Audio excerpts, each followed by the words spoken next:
The person you listen to most every single day has more power to destroy your future than any critic, boss, or rival. If you keep telling yourself you are not enough, you will eventually prove yourself right. Every morning, you wake up and continue a private conversation inside your head that dictates your entire reality. You look at a dream and think you aren't smart enough, or see a job and decide they would never hire someone like you. These thoughts feel like harmless observations, but they are actually blueprints for your failure. Once you decide something is impossible, your actions begin to follow that script until the plot becomes a trap.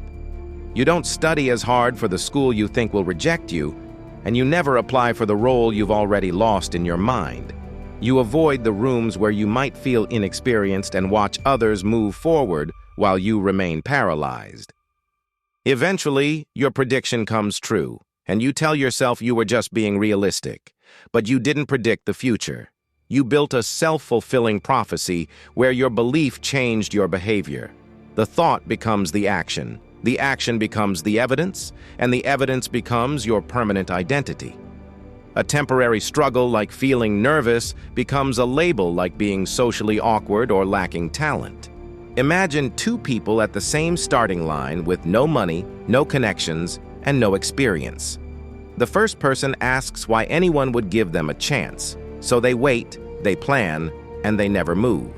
The second person says they aren't ready yet, but they can become ready through the process of trying. They apply, they get rejected, and instead of calling themselves a failure, they ask what skill they are missing. They enter the room feeling insecure, but they stay long enough to learn that discomfort is not a sign of danger. Both people fail, but one treats failure as a final verdict, while the other treats it as vital information.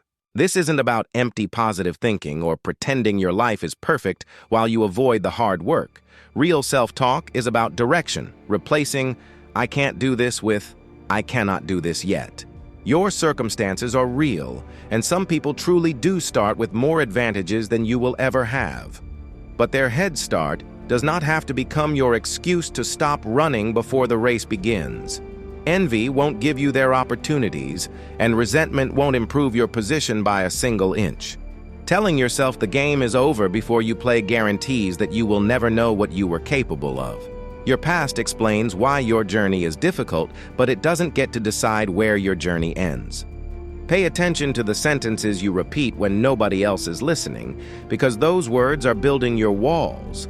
When your mind says you're too far behind, ask what is the one step you can take from exactly where you are.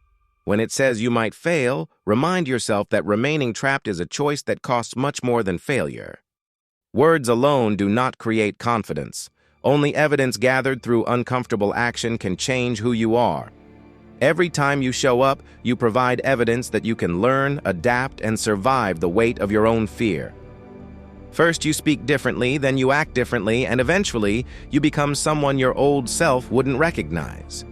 Your inner voice is either the architect of your future or the guard of the prison you built yourself.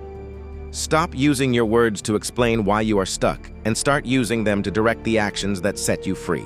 The voice you hear more than anyone else's eventually becomes the person you see in the mirror.